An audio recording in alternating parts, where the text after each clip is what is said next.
In today's fast-paced world, maintaining a balanced and nutritious diet can be challenging. However, the right food choices can profoundly impact your overall health and well-being.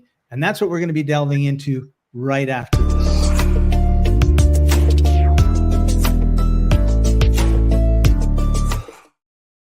Welcome, everybody. This is the Life Enthusiast Online Radio and TV Network. I'm your co-host, Scott Patton, and joining us as usual is Martin Patella. Hey, Martin, how are you doing today? Thank you for having me here. It's a pleasure, really. Awesome. Good to have you. Okay, so today we're going to be talking about nutrient-dense foods, and these are foods that are going to be providing essential vitamins, minerals, and other nutrients to support a healthy lifestyle. And that's really what we're all about. We're here to restore vitality to you and to the planet. And really the root cause of a lot of our problems is our environment, what we breathe, what we drink, and what we eat, along with perhaps a sedentary lifestyle. So today we want to talk about the top 10 foods that you can eat. So Martin, before we delve into it, is there anything else you'd like to add? Well, last time we talked about what we shouldn't eat. So I would say, just remember, the ugly things are refined. As long as they put the word refined on the product box, then it's really undesirable. And the second thing is, if it has a box and if it's sold not on the perimeter of the grocery store, it's probably, it's extruded, processed, over-processed. It's not natural enough. Good tasting sawdust came to mind as you were talking. That's wonderful.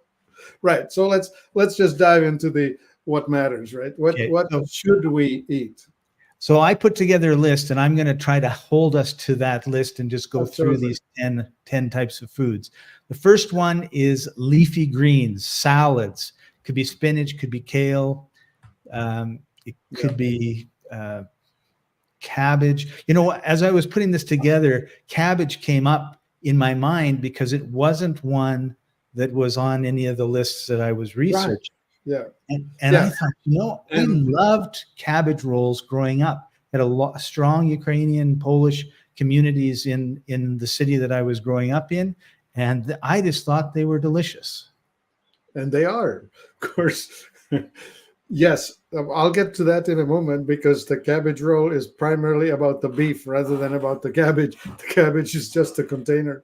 But in veggies, arugula, endives, lettuce, even dandelion greens, green onion, cucumber, those are all the low starch vegetables. And then there's the medium starch vegetables, which are things like broccoli, cabbage, carrot, I don't know what else comes in that, cauliflower, all the cruciferous, right? The Chinese cabbages, bok choy, su choy, and so on.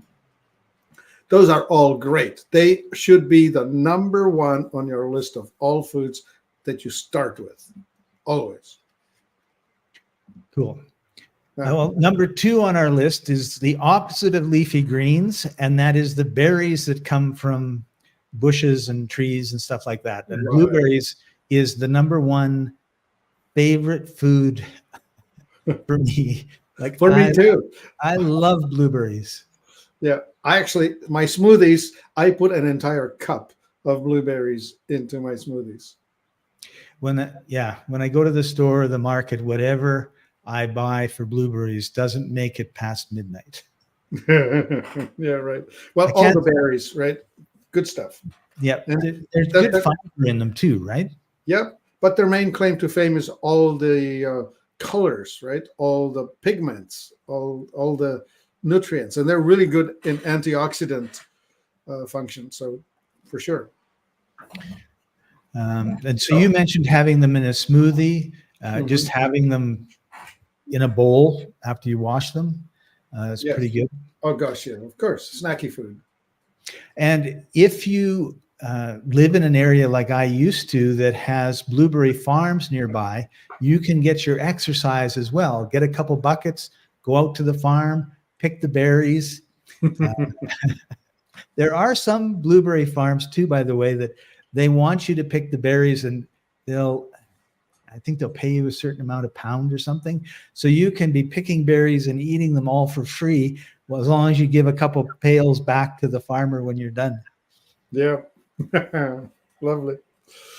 The next one on my list is nuts: almonds, walnuts, pecans, Right.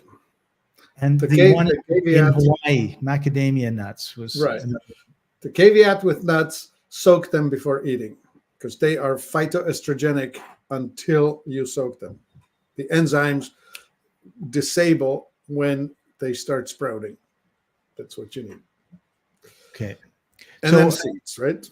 well, yeah, seeds is another item on our list. But before we get to that, like one of the things that you taught me was with almonds, put them in a bowl of water overnight, and in the morning you take the brown stuff off. Yeah, you squeeze So them and they slither out of their little suits. very easily, which is Yeah. a great family activity, right? You take a couple pounds and get all the kids and you're fiddling around with it. But why are we taking the brown off? Why is it important not to eat that brown stuff? Oh, that's just because it's more delicious that way. I don't know what nutrients are in the skin, but what we do know is that the undesirables, the phytoestrogens, are in the skin. So that's why it's Well, coming. that's what I thought you told me, was you don't want to eat it because it's got the phytoestrogen in it, which is not helpful. Nope, turning boys into girls. Yeah, we have enough of that going on. Thank you very much. All right, the next one is another favorite food of mine. It's kind of interesting how a lot of these foods in the list are things that I like to eat, and it's just really should be a matter of eating more of it and less of the box stuff. But Right. Next is salmon, and Okay. Sure. Well, meat in general, right? Meat in general is the highest density of nutrients available. The animal has processed the raw stuff wherever they found it, put it into itself, build its body. So when you are eating flesh foods, you are actually taking advantage of the leverage that the animal actually created, right? It's the most nutrient dense stuff you can get. And salmon, well, salmon is great because it's a cold water fish loaded with antioxidants and especially loaded with the omega-3 acids, the EPA and DHA. Those are important. right. And then the other thing to be concerned about is whether you've got wild salmon or farm salmon. And the big Right. problem. The concern here is the mercury.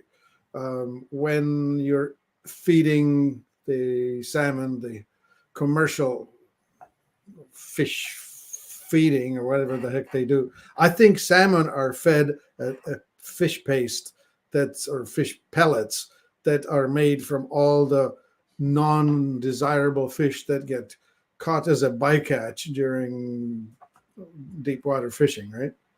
Well, and the other issue is antibiotics, because they're Yeah, all okay. They give them antibiotics and they sometimes stretch it with corn, which makes the salmon a little less, I don't know what, feedlot meat, right? yeah, and we're kind of used to cows sort of sitting in the field and pigs sitting in mud and hens in barns and that sort of thing. So we don't always think about the difference between the food from an animal that is running around free or swimming around free, and and finding its own food and that sort of thing, and one that's sort of stuck in a pen. And I think that when it comes to a lot of what's that? That's an awesome point.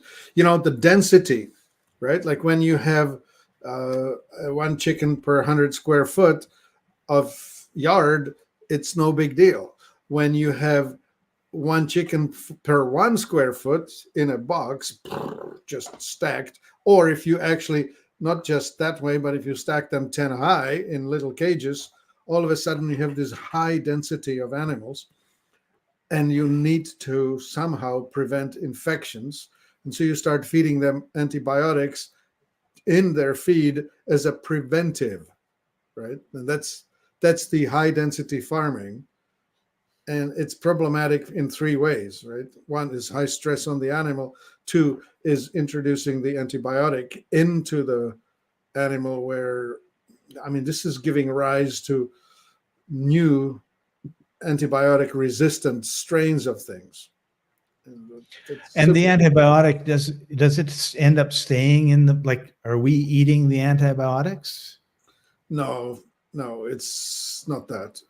But it may be on the surface. I don't know. Like when you butcher the chicken, uh, when you you defeather it. I don't know to what degree the new resistant microbes do or don't remain on the surface. They may, right? Like it's hard to tell.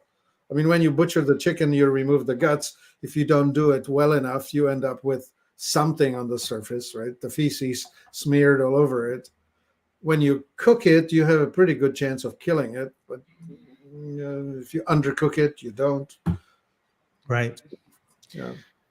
Okay, so before we get into the next one, there's a couple things we just want to do for housekeeping. First of all, if you're enjoying this show and you want to know more and not miss any, head over to facebook.com/groups/life enthusiast group, because that's where we interact with everybody. We want you to join us there and ask your questions and have some fun. Also, we're live every Thursday at 2:30 Eastern time. So make sure you mark that in your calendar and come and join us.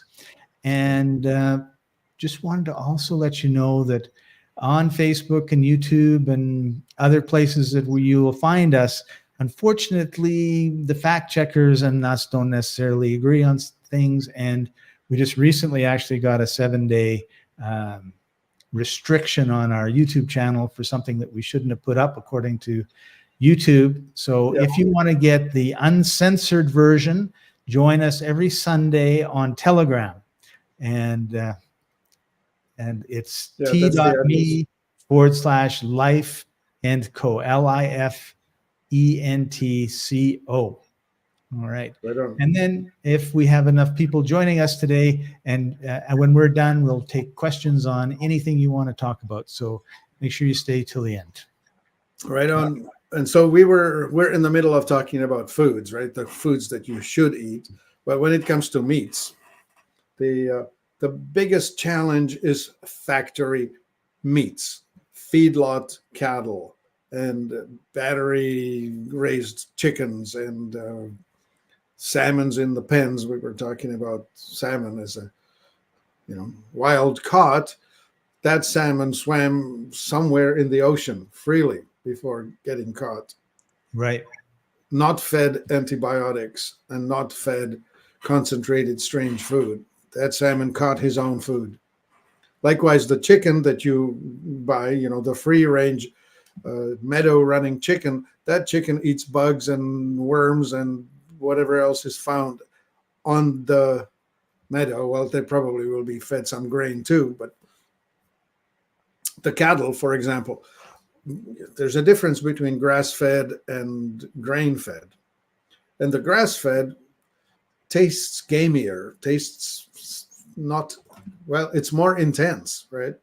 The grass-fed beef has this seductive flavor, and it has more of the fat marbling through the tissues, because this cattle has been contained, doesn't move much, and is fed grain, which is very high energy food to them. So they're gaining weight and gaining fat. And of course, it makes it taste nicer, but at the same time, it's definitely not healthier. Yeah. It's definitely not healthier. That's for sure. There's no difference between what's running around. What I'm saying, it's not healthier to eat feedlot cattle. Okay.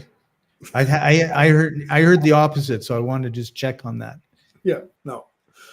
I think there's a huge difference between what, if you know a farmer and he raises some cows and he's got a huge field, and they go in for slaughter and you're able to get a quarter or a half the cow, and they chop it up for you. I think that's way better than I lived in Prince Rupert, which is a fishing town, and I went out fishing with a friend of mine. And I caught a 40-pound salmon. And so we took it I worked at a grocery store. We took it to the butcher. They cut it all up and everything else. And then I took one of them down to Vancouver to see a friend. And I said, we'll barbecue this up. And he said, well, that's not enough for all of us. We need to go to the store and get another one. And so the one at the grocery store was a quarter the size of the one I brought from my salmon up north, right? It was just like, and it looked like the color wasn't very good. And it was just like, it didn't taste as good. It was just awful. So, if you can go and find people that care about the animals and treat them with respect and love and everything else, I think you're going to get a far better meal and far more nutrition. Well, here's a really important political statement that you can make, and that's this. You are voting with your wallet all the time. Every time you go buy food, you are voting. Money is like oxygen in the system. So wherever you put your money, you are saying, make me more of that. So when you're buying unhealthy things, or when you're buying things that should never have been made, you're supporting the people that do the wrong thing. So just think about it. Consider your actions. The consequences are there all the time. Support the right thing. Yeah. Good, really good point. And that also means you need to take time. Like we live in, I call it a McDonald's society, fast foods. You go in the store, they give you a burger in 2 minutes and you're out of the store. We throw things in microwaves, right? We want to do things fast, but really the way we're built is sitting around a fire with a spit and this rabbit or something going around the spit and telling stories under the stars. And we need to get back to that lifestyle a little bit more. I think. For sure. It's an opportunity to commune with others. Yeah. So our next item is another one of my favorite, and I guess it's a fruit, even though it's found in the vegetable section of the grocery store, and that's avocados. Yeah, the universal food. The only people who don't do well with avocados are people who have histamine problems. There are people with histamine problems. Avocado is high histaminic. Other than that, it's loaded with healthy fats, and it's rich in flavor, rich in nutrients. It's practically the ideal food. I would say if you can handle histamine, eating avocado with sauerkraut is probably the healthiest combo you can make. And I should mention fermented foods. They are not on Scott's list, but they're on mine. Fermented foods are awesome because they deliver into your body lactobacilli, the microbes that actually help digest food. Right. Good point. All right. The next one on our list is sweet potatoes, which would, I think, also include, really tubers is what we're talking about. Yeah, tubers is the general category. What you want is, now these are, of course, excellent sources of fiber. That's their main benefit. They are feeding the microbiome in your body. They are loaded with the oligosaccharides, the soluble fibers, insoluble fibers, and with it comes a whole bunch of starch. So don't overdo it, right? Especially if starch is not your friend. Tubers, this would be the sweet potato, is called yam, the orange one, or the yellow one, which is known as sweet potato. In this category, I would have jicama and turnip, and perhaps I should add here ginger and turmeric, although they are sort of also as. And would you include carrots in this group? Well, they are similarly starchy. Carrots, parsnips, leeks, they are on that sort of starchier than the low starch, as is onion and garlic. So onion and garlic. A lot of that. What's that? And we need a lot of that. Garlic and onion, we need a lot of that because they are delivering sulfur. Right. Yeah, Oh, important nutrient. and it tastes so bad. No, not the garlic and the onion, sulfur. Yeah, when you take it as MSM, it's one of the most bitter darn things Oh, that you can and put in your I've mouth. tried and I just can't do it. I just can't do it. Yeah, So, but I love garlic, both in cooking and in smoothies and juices. right on.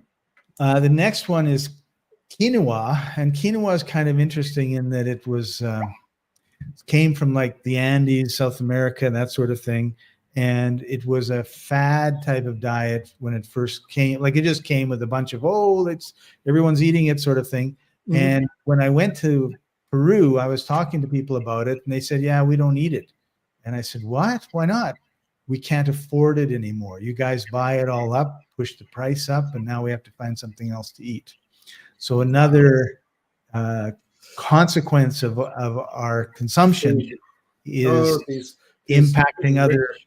areas around the world. Just something else to keep in mind. Yeah. Not that I don't know if everybody stopped eating quinoa, if the price would go down or not, but certainly the local people that are growing it wouldn't sell it out, to some big distributor in the big city. They would sell it in their local market, but they're not doing it now because the local market will pay $1 a pound and the distributor will pay $20 a pound. And so Not that you can buy quinoa for $5 a pound out here. So, but yeah, but even still, if it goes from $1 to $2, it's not no longer it's a hardship for people that don't have that second buck.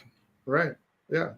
So So, in general, these friendly grains, right? Grains in general, chia seed, that's the food of the Aztecs, and quinoa, that's the food of the Incas, and buckwheat, that's the food of the Russian, Ukrainian, Eastern Europeans. Those are actually non grasses, right? Grass seeds is wheat, barley, rye.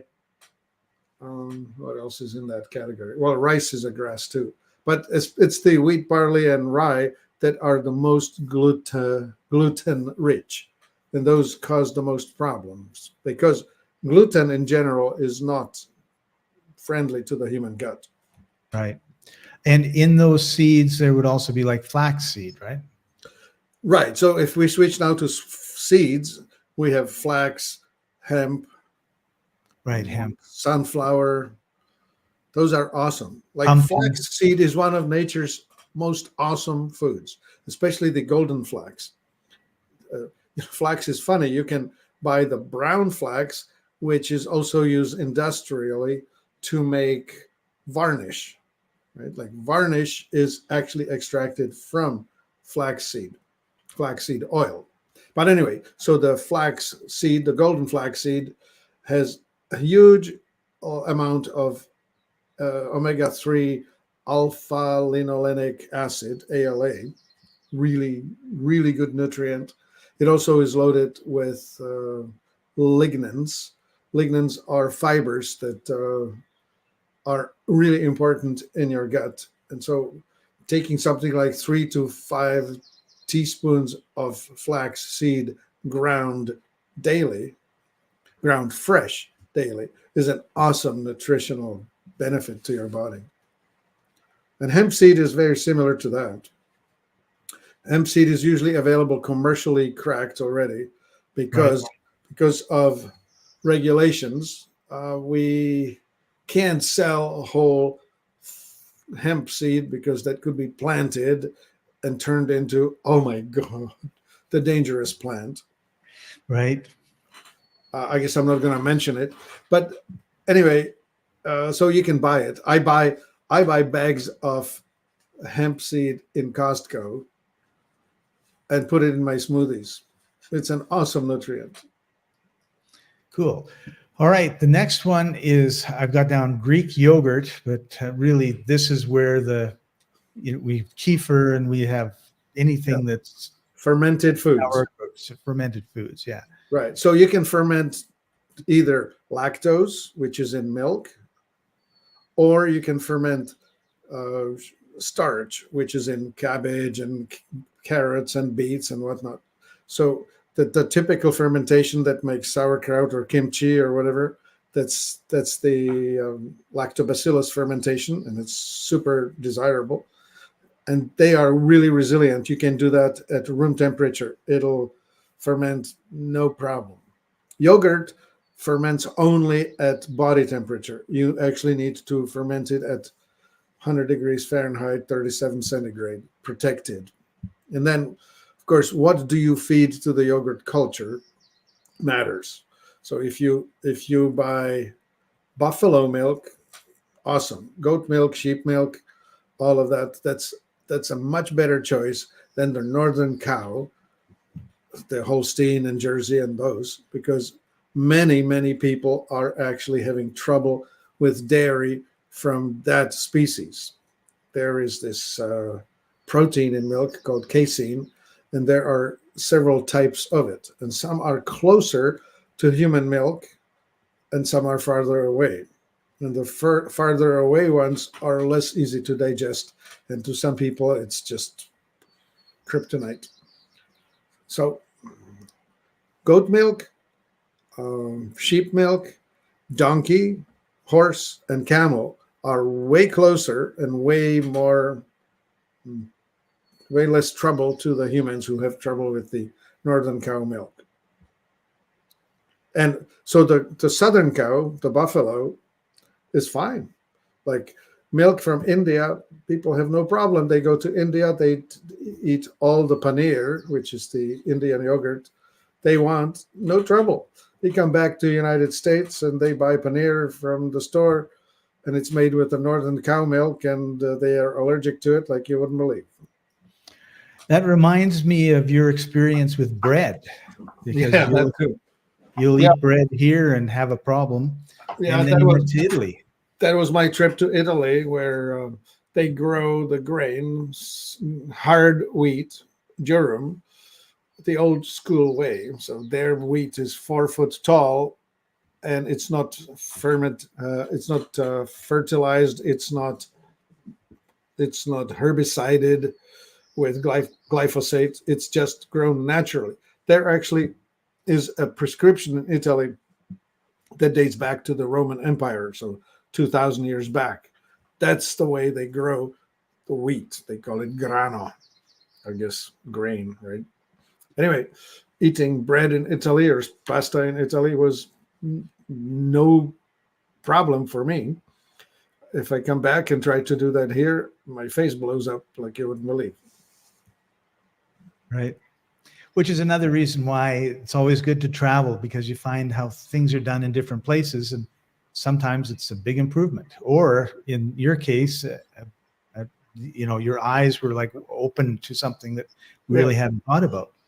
Well, it makes me very sad that the industry in the United States does the stupid thing of making more money and killing us in the process. I mean, don't they get that they're actually killing the customer that's going to sustain them in the business, right? I mean, it just makes me so sad. Well, we'll talk about this more on Telegram, where we don't have to worry about being revolutionaries and shut down. Okay. All right. Our second last one is broccoli, which of course is not just broccoli, it's cauliflower and actually cabbages and all that type of good cruciferous vegetables. Yeah, these are the medium starch vegetables. And the cruciferous, what you want to know about that is they're goitrogenic, meaning that especially people with trouble of their thyroid need to be cooking these things. And you don't need to cook them to death until they're limp. You just need to treat them with heat. It just needs to go from this opaque color to the radiant emerald green on the broccoli, right? In onions, you go from opaque to translucent. In cabbage, you go from again stiff to limp, but not overcooked. Like, you don't need to stew the heck out of it until it's turned into a porridge. Not needed. Anyway, broccoli is awesome, loaded with nutrients. And broccoli sprouts, the most fantastic food Mhm. in the world, loaded with diendolyl methane, DIM. Very beneficial in general health.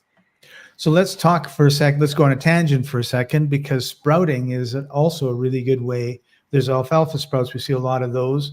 Garlic sprouts. I've tried those. Hmm. The broccoli, Sunflower, well, sunflower. every seed, right? Sunflower, chia. You can sprout lentils, peas, all kinds of things. The moment you sprout something, is you're changing the enzymatic culture of the seed. So the estrogenic dominance effect is gone. And if you let it grow a bit, all that energy that was stored in the seed is now pushed into the sprout, right? The sprout is not growing from the soil, it's just growing from itself.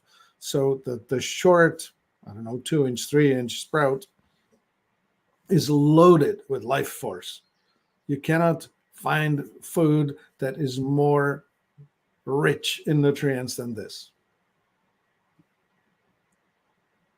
Beautiful. And that's a really important point. Um, all right. So the final one, but we do have a bonus. The final one is eggs. Sure. Well, some people are allergic to eggs, chicken eggs, because chicken eggs are used as a culture to produce immune shots. So if you have gotten your childhood shots, you may theoretically be allergic to chicken eggs, in which case you would need to be switching to other eggs. The egg itself is nature's most ideal food. Again, much like a seed, the egg contains everything that would allow a new creature to grow from that. It's self-contained, right? Like in a human, when you're growing a baby, you have the placenta and the baby inside of the uterus, and you have a continuous supply of nutrients through the umbilical cord going into the child. In case of the bird or whatever is reproduced by an egg, everything is in there like in a space capsule. It's a one-way ticket. So inside the egg is the most ideal food possible. So eating that is nutritionally the most wonderful thing you can do. So you may be forced to be eating duck eggs or quail eggs or some other eggs. Have an ostrich egg and feed a party of 12.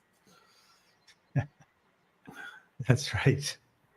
You have a friend with an ostrich farm not far from you. Well, where you were Yeah, in yeah, yeah. You and I went there, visited, and got introduced to ostrich farming. That was quite interesting, really. it was really, really fun. It really was. So, you know, we've talked about a bunch of foods that you can have that are fairly dense nutritionally, that have got fiber, they've got a lot of things that you need.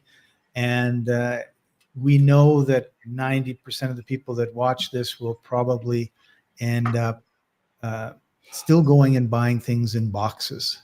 And Hmm. so, Okay.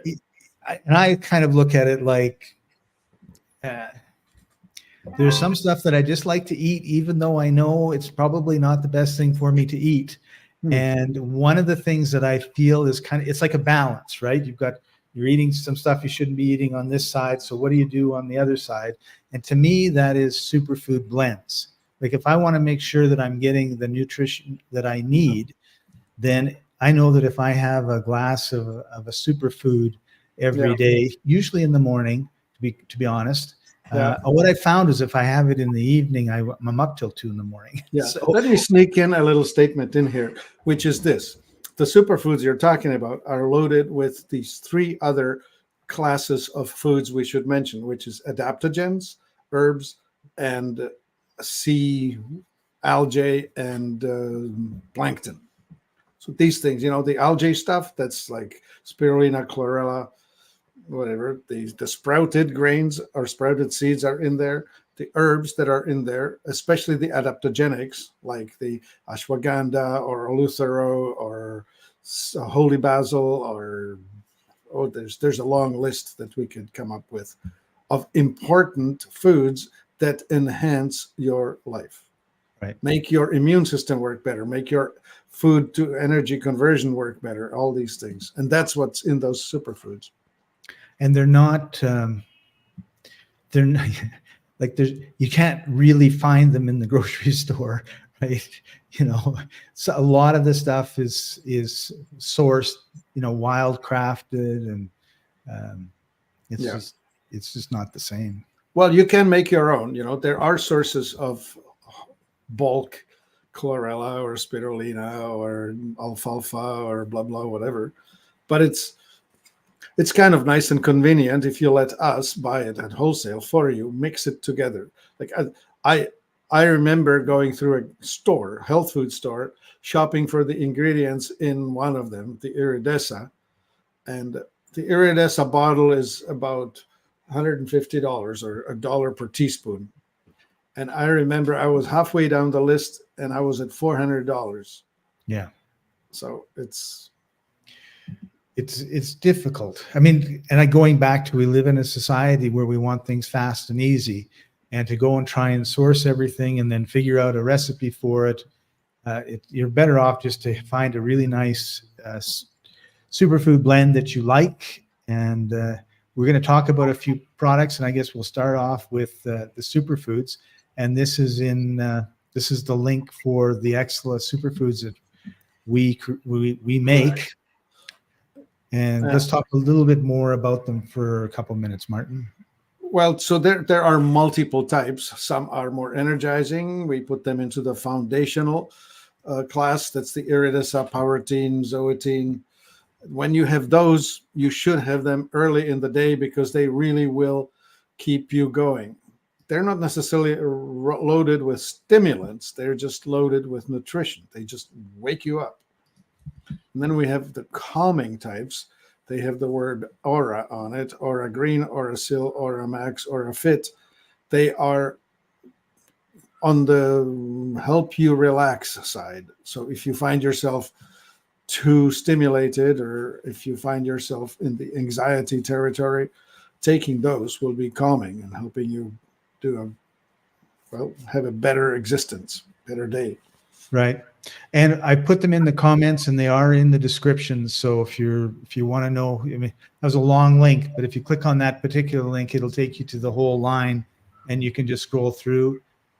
One of the things that's really different about our Life Enthusiast website is that, and I'll just put the link up to it, is we have tons and tons of information about the products. We have papers of research that's been done on the products and on the ingredients in the products.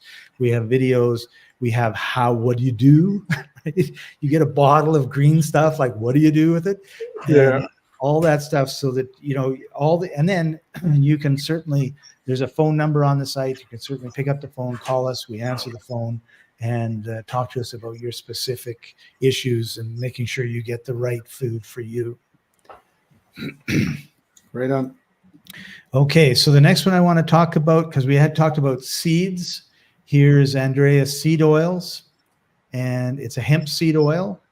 Right. So this is on the essential fatty acid side of things. Most people end up not getting enough. I promise it's not easy to get essential fatty acids. The omega-3s are in deficit. The common food eating American should have 3 times as much omega-3s as omega-6s, and it's usually 6 times too much omega-6 to 1 omega-3. So it's a problematic thing. So the good seed oils, flax, hemp, pumpkin, they are all available in the Andreas seed oil class, and they also have one called 5-seed blend, which is probably the quickest, easiest way to get a cost-effective, decent one. Cool. And we had talked a little bit about the garlics and the turmerics and the ginger, and this is one of my favorite turmeric products. Yeah, this is a good one, and it's actually liposomal. Turmeric is an interesting beast. It's totally ineffective when you take it on its own. It needs to be cooked or mixed with fat. It requires fat to be absorbed. The active ingredient of it, which is a really strongly orange pigment.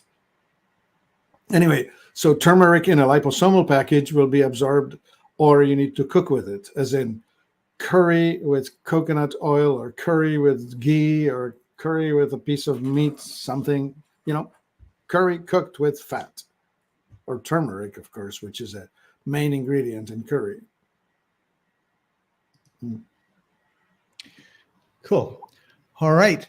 Well, we're coming to the end of our time together, and we've talked about some of the foods. I think you'll notice a huge difference in your health, in your energy levels, if you just make sure you've got these foods in your diet far more than you have now. And I want to also remind everybody that Martin's a health coach. If you have questions about your health, or you've questions, because we talk a lot about the fact that everybody's different, everybody's got different things going on.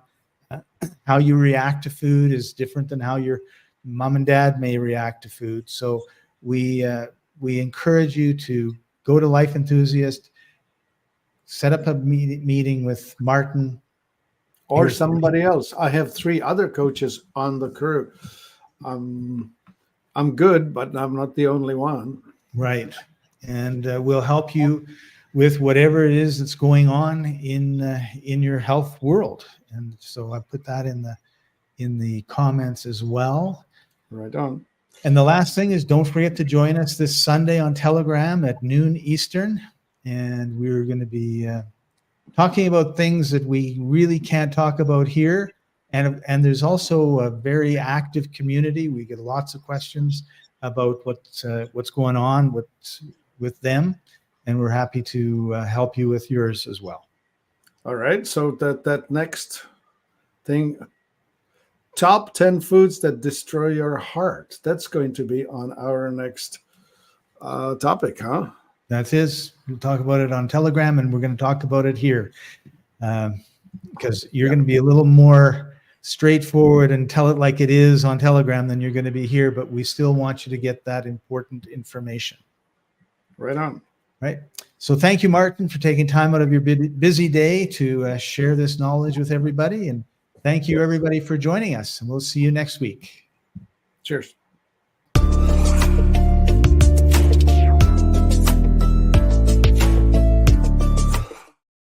I can't tell. Do we have anybody asking any questions? No questions, but we have 3 or 4 people that are still watching.